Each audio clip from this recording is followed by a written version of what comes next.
Layla is in court to claim £1,500 owed for a dog she sold to her friend.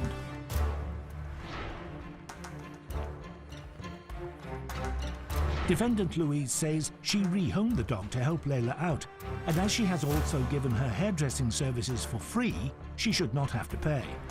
You build a friendship very quickly, it's very close, and you'd see each other in the playground, and there you'd have this sort of mating call of some description. Yeah, it's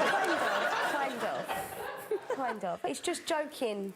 Kind of banter. A bit of banter between the two of us. She would go, friend, and obviously I used to say a bit more. I used to call us fat friends because we always wanted to go to the gym and lose weight, and we always had these ideas. And she would go friend, and I'd go fat friends, kind of.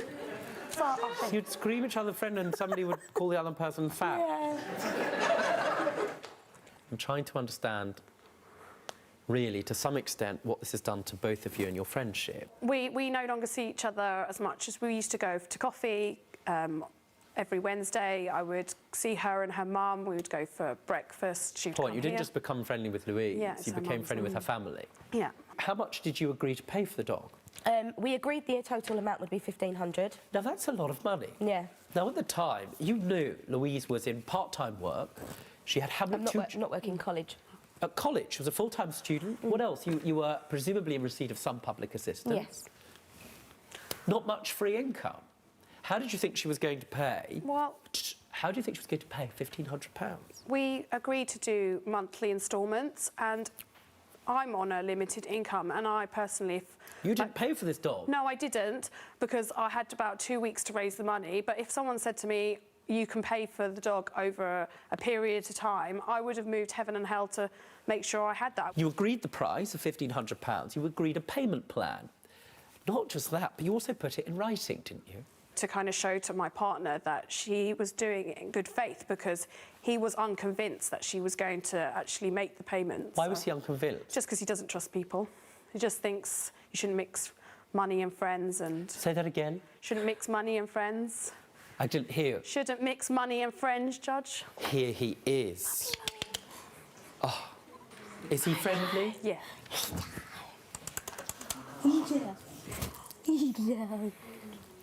Can I meet him? Yeah, of course you can. I think I need his opinion. Yeah, you sure?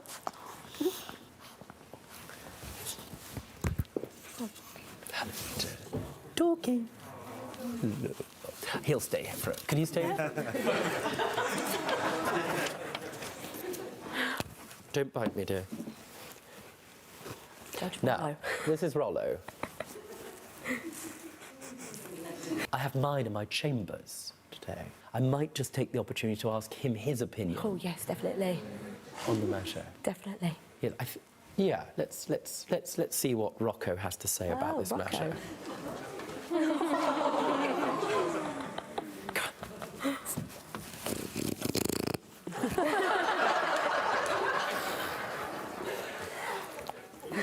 Oh dear, he's just farted terribly. There is an unshakable legal agreement here. The reality of the situation is that Louise owes that money. So for those reasons, I have no choice but to make an award to you, Layla, of £1,500. But the friendship has to start to be repaired today. That's a matter for you, Louise, and it's a matter for you, Layla. You have a court order. Sometimes that makes friendship, sometimes it breaks it. But I'd ask you at least to shake hands and start that process. Shake hands.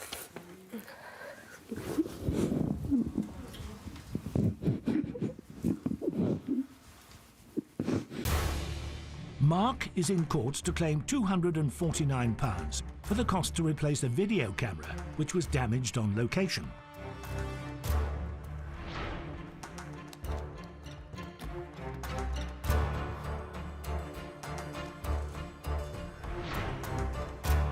Defendant Greg says the damage was caused accidentally, therefore he owes nothing. You are a Druid, is that right? And that's correct. And can you explain to me what that is? In a sentence? Well, insofar as you can, and don't denigrate it, so you take as long as you need. I can only tell you what Druidry is to me, not what it is to other people, but to me Druidry is a reverence for nature, an understanding of the indigenous spirits of our of Ireland, of Albion, and Albion? The traditional name for England. I see. And a reverence for the turning of the seasons. Now, help me with this outfit. Why have you come today looking like a sort of wearing a kilt? What's that sporran? Oh, this. No, don't. Oh, good Lord. OK. These are carvings in the leather of Odin's ravens, Hugin and Munin. Whom? Hugin and Munin. They are Odin's ravens. And underneath it, I've got Thor's hammer, if you'd like to see. It's all right. I already feel I've died and woken up in Harry Potter. Oh, trust me. The rain has started to accumulate, thank you, accumulate in the top of the gazebo. I switched my camera off. I was standing literally just outside the edge of the gazebo. Greg came crashing in to try and, well, I suppose he wanted to save the day without any due cause for health and safety or duty of care for the people around him. I realise why you used those words. Then what happened, do you say? He pushed up the gazebo. In doing so, the gravity pushed the water all down where I was standing, and I got drenched along with my camera. Well, along with your camera. I really wasn't aware of the periphery, the people around me. I was aware of the equipment underneath the gazebo, the people under the gazebo. As far as I was concerned, it was imminently about to buckle, so I reached up. I didn't poke it with a stick. I reached up. Well, that's important. Because you're tall, you were presumably able to get your hand right up to the roof. Absolutely. And I pushed the rain off and then promptly heard a scream. That was I me. see. And that was you. And that's how the camera got damaged. Yes. You did apologise. I did. What were you apologising for? I felt bad for soaking him. I genuinely didn't realise that there was any damage to his equipment. Pardon me. He still finds it funny. Well, it still is funny. Why didn't you say, look, Mark, this is not my fault. I didn't behave negligently. These were the circumstances. It's not unreasonable. I'm sorry your camera was broken. It's going to cost you. I'm not going to pay you. It's taken 2 years. Why didn't you say that to him? I just think that the confrontation, we have remained friends after the incident, but I really wanted to skirt the subject and not really bring it to a head for fear of how it may actually adversely affect our relationship as friends. And what has bringing it to court done for your friendship, Mark? Greg? I'm hoping that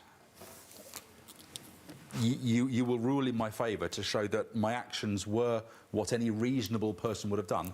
And, we both agree to abide by a decision, and then we can draw a line under it and move on together, hopefully as friends. In order for you to prove your case here, you have to satisfy me, on balance, that what he did was, for want of a better way of describing it, stupid. In other words, it was negligent, and that the average person looking at those circumstances wouldn't have done that. Now, if you're able to demonstrate that to me, that on balance he owed you a duty of care because there was equipment around, and secondly, he acted in a way which was pretty stupid, you win your case. The problem is, from the agreed circumstances that I've got here, on any view, he didn't. How he behaved might have not been the best idea. However, as he saw it at the time, and as I see the circumstances at the time, it was reasonable. And therefore, on any view whatsoever, in any court, wherever, your case fails because you're unable to demonstrate that he acted negligently. Obviously, I'm very happy with the decision, and hopefully Mark and I can now draw a line under it. That was, I think, the purpose of doing this today. It's been going on for a couple of years now, so in a way, I'm sort of happy that it's been resolved and we can move straight on with our friendship. Otherwise, it's going to get stagnant over the next couple of years. I was always a little bit annoyed, though, every time we saw each other and asked you, can you make a contribution or pay for the camera, and you sort of laughed it off. And it did, I might not have shown it too much, but I was getting a little bit more cross every time I saw you. Even when we were shooting the movie together, I understand that, but on the other side, I was also getting fed up that I'd never really said that I would contribute or pay you. I tried to do Maybe you should have. I could have dealt with things better over the past few years. He could have been more forceful and direct with me. I'm looking forward to going out and sharing a beer with him and maybe getting the next movie done with him. He's a good guy. I sort of forgive him, but we need to move on. Past is new, as I call it. A gentleman never reveals the contents of his sporran. Luckily, I'm not a gentleman, so...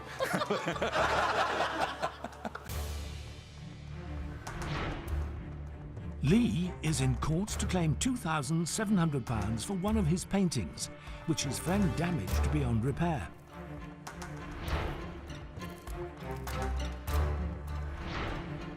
Defendant Roberta says the damage was accidental. Therefore, she owes nothing. When did you first start being interested in art? I've never really been interested in art, Judge. Let me tell you why I know you're an artist, because only an artist would respond in that sort of way. Right, well, but basically from the age of 4 years old, I used to, just get up in the middle of the night and sleepwalk, like a lot of kids do, children do.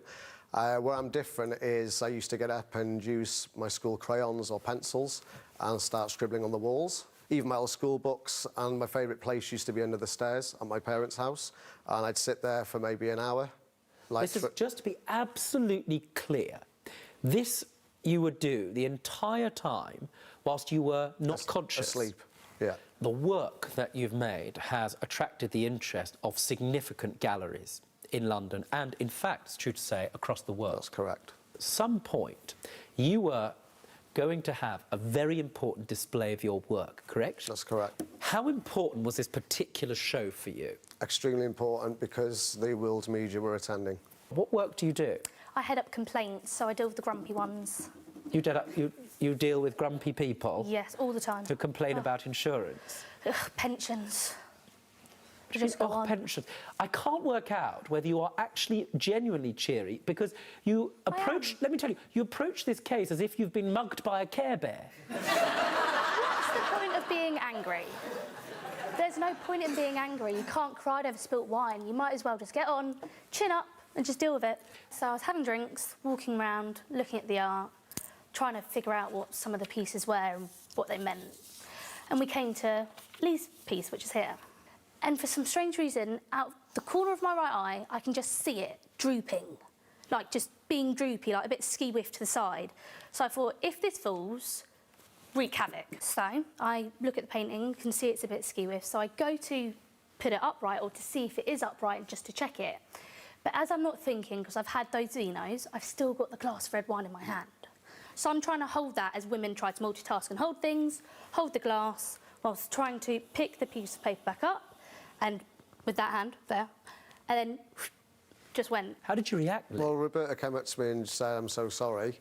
I'll pay for the damage I've done. I'll buy the piece of art off you. I'll do whatever." Am I right, Roberta, that you haven't paid the money? No. Now, let's see what happened now, Lee, if we can, to the painting. Would you mind? Yeah.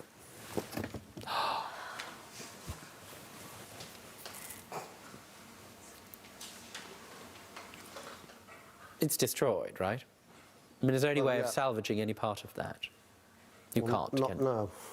Because she went to pick that art up in circumstances where she should never have touched it, because she did so when she was drunk, and because she did so in circumstances where she lifted up the painting and had a glass of wine in her left hand, and would never have done that but for the drink, I find her negligent. And therefore, on the balance of probabilities, you've been able to prove your case.